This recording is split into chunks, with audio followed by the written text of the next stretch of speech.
Hello guys, it's Blitz. Today I'm going to start my video series where I detail the various one-on-one matchups of different heroes. I was going to try to do 2 each session and try to keep it short and just give you some brief overviews on how you're supposed to play the matchup and things of that nature. I don't know how frequently I'm going to be doing this, and hopefully I'm going to try to do 2 matchups every time I release something. And I wanted to just detail all of the various one-on-one matchups that are played in competitive, or not competitive, pub games at my level, which is around the 7K bracket. Right now I'm at 69.45, but I'm trying to climb back up to 7K. I've lost some unfortunate games, but if you're a professional player, obviously you're not watching this, and this isn't for you. This is for anybody trying to climb matchmaking and is having difficulty playing the various one-on-one matchups. So the first that I'm going to show you that's really common right now is Lina versus Storm. This is a game I actually just played. The Sand King was RTZ, the Slark was Ben Jazz. I can't remember who. Regardless, this is like an all 7K game. I believe this Lina was like 6.6K or something like that. So she's a good player mid, and this is a matchup that a lot of people struggle in. And so I just wanted to give a brief overview of it. I won't only be focusing on Storm matchups, but I will until I'm done with Storm. So for example, I'm going to do Storm versus 6 or 7 heroes, and then I'll do Shadow Fiend versus 6 or 7 heroes, and over again until I've done like 30 hero matchups or something like that. And I feel like this is the best resource to give people in terms of how they want to play mid. So let's jump right into it. So they pick Earth Spirit, I pick Storm. The common counters right now to Storm mid are TA, Lina, Sniper, and Shadow Fiend, but those are okay. So she counters with Lina. I know this is going to be a mid Lina, so let's hop right into it. Alright, so off the bat, my build is 2 Tangos that were pooled, a Null Talisman, and 2 Ironwood branches. I'm going to rush the bottle. I've experimented a little bit with having buy my own Tangos, like just going Null plus a set of my own Tangos. This is okay if you can't get somebody to pull you, but if you can get somebody to pull you, it's ideal. If you can't, buying your own set of Tangos really doesn't set you far behind at all. I don't do the block over here to block the creeps because I'm just not very good on it on Storm because he's got 290 move speed. I set the courier back here. Obviously you're going to get Remnant level 1. I think I saw a guide once that said you get Electric Vortex level 1, but I don't believe in that.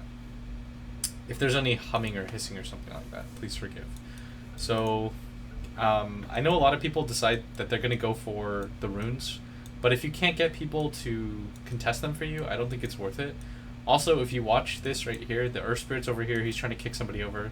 The Lina's in preparation to also grab the rune, and it's just kind of scary going for the rune. So, game starts. The battle begins.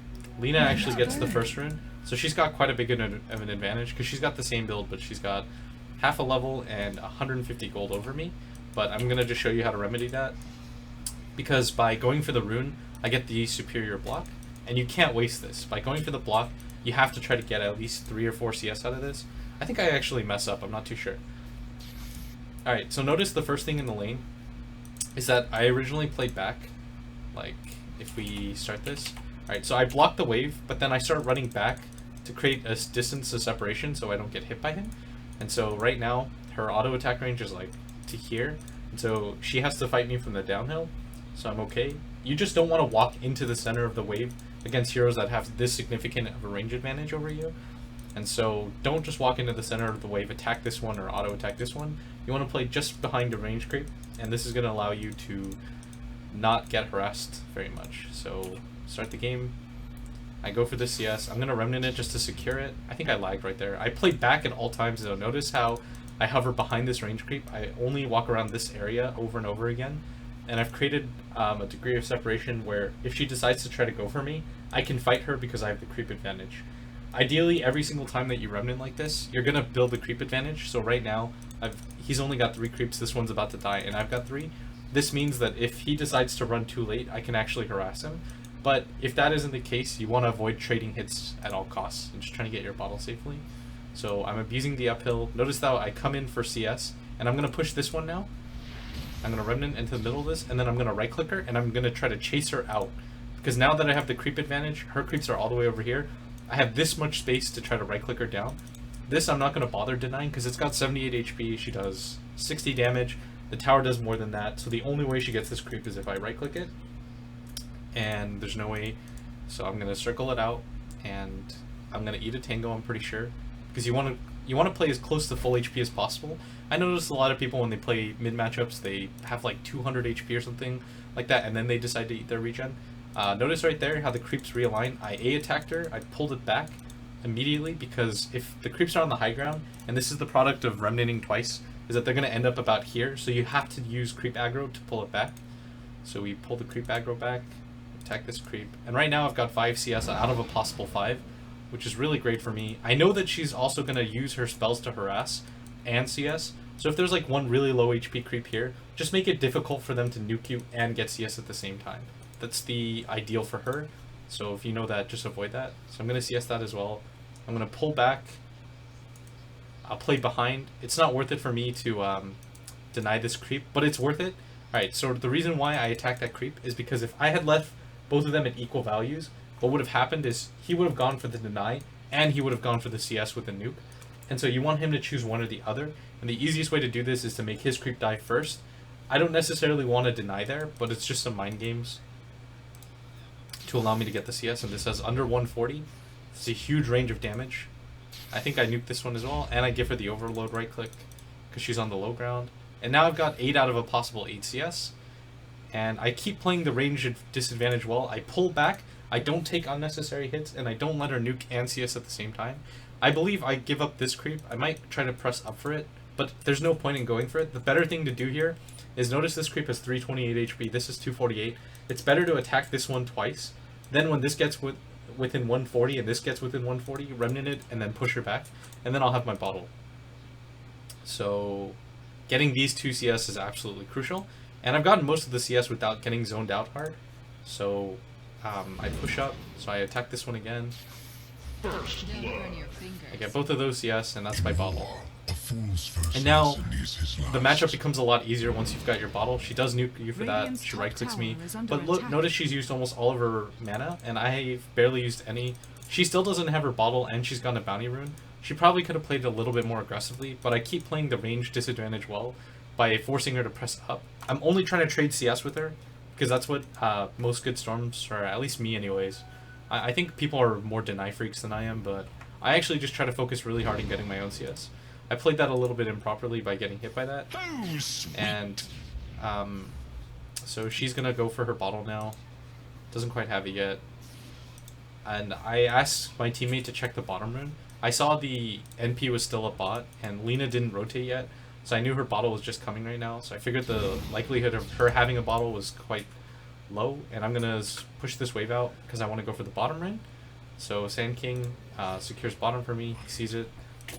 Lina actually gets the bottle drop for her, so good team play by them, I guess. So that's why he actually didn't go for the Invis rune, but I will go for the Invis rune. I'll speed it up a little here.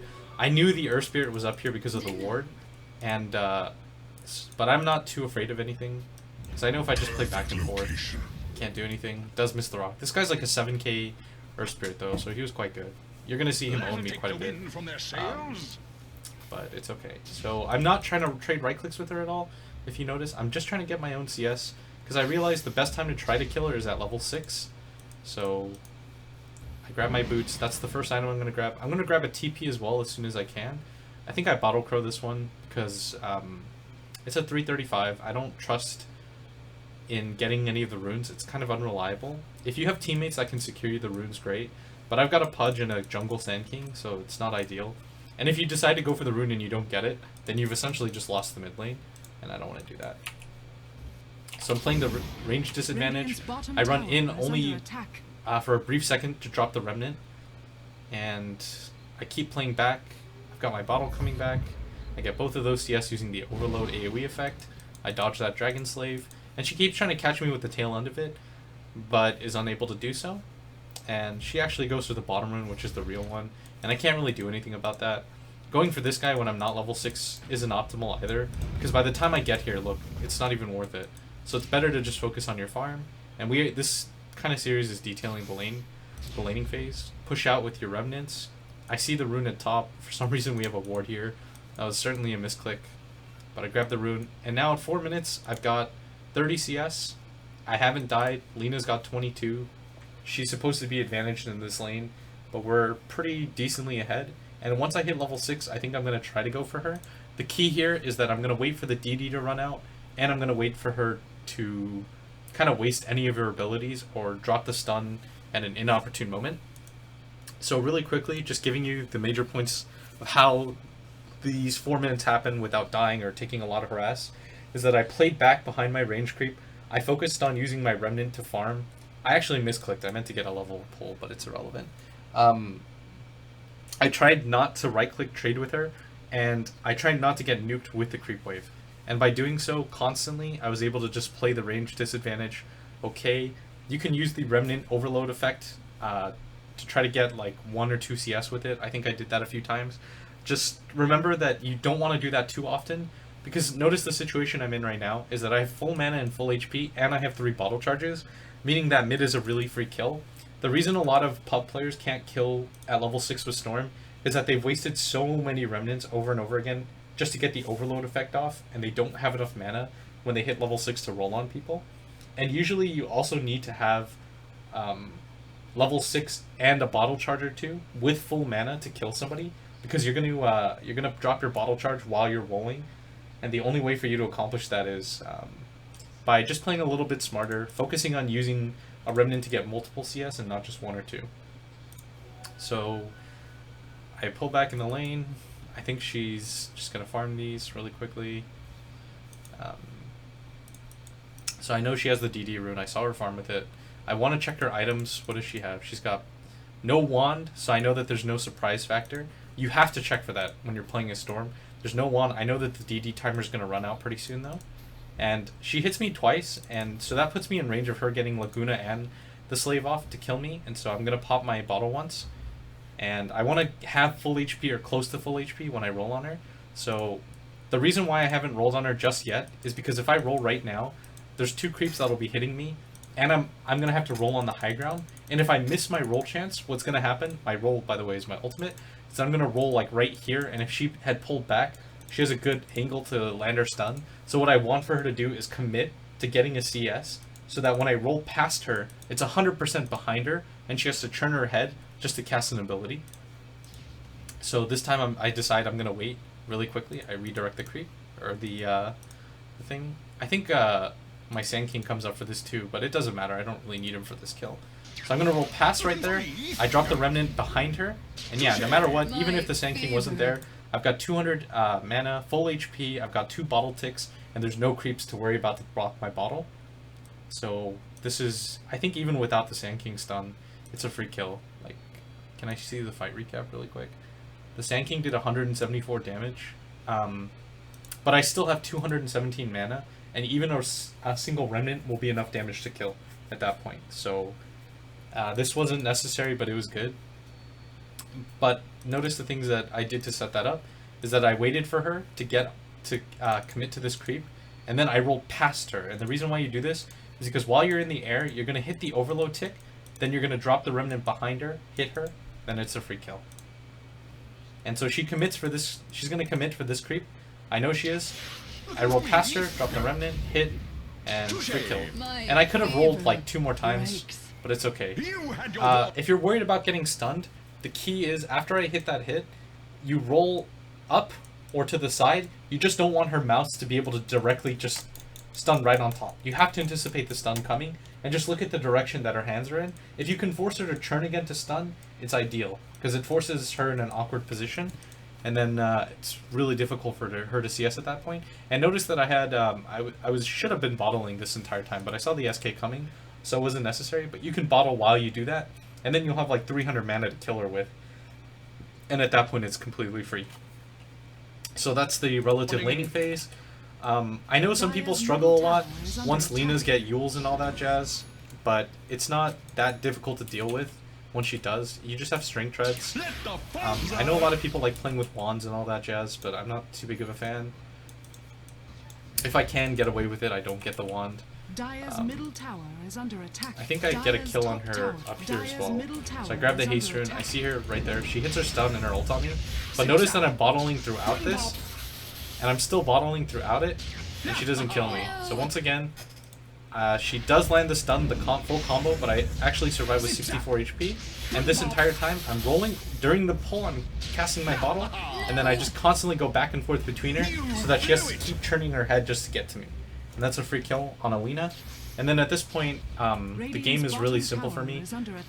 And yeah, that's just the general laning phase and how to deal with Linas. Once you do hit 6, it's quite easy to kill her with full HP and full mana, so do realize that. The other thing I want you to realize as well is a lot of people ask me, Blitz, how do I deal with Linas once they get a Yule Scepter? If you play the laning phase correctly and you play quite safe, by the 13-minute mark to 14-minute mark, you should have Tread's Orchid. And actually, when they Yules you, as you're coming down, you can actually cast the Orchid. If you spam click it, a lot of the times you can get the Orchid off before you land on the ground and then just turn around and kill her. I think I do that against almost every Lina. So it must mean that I'm pretty sure that the Orchid, sometimes I'll get stunned, but they'll still get Orchided. And so it does mean that you should be able to survive the combo no matter what. You can zip away or fight at that point depending on how much HP pool you have. But yeah, it's not too difficult to deal with at that point. And so that's just the rough idea of how to lane against Lina. I don't know how detailed this was because I'm probably just going to post it, but yeah, I know a lot of people are struggling with the matchup and stuff like that, and this is my general tips. The guy I played mid against was like 6.6k, so it wasn't like he was a scrub or anything. He was quite a good player.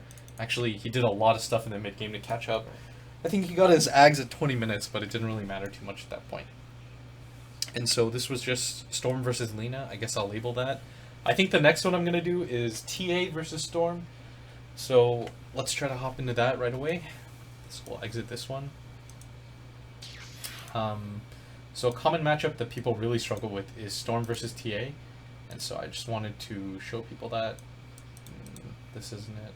I gotta find the replay. If I don't have it, I might just have to delay this.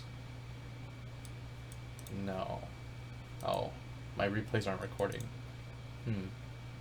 I guess the best thing to do then is just to play against somebody in that matchup and try to show you guys. Yeah, I keep running into Linus for some reason. It's a thing. But I haven't lost the matchup in a little bit.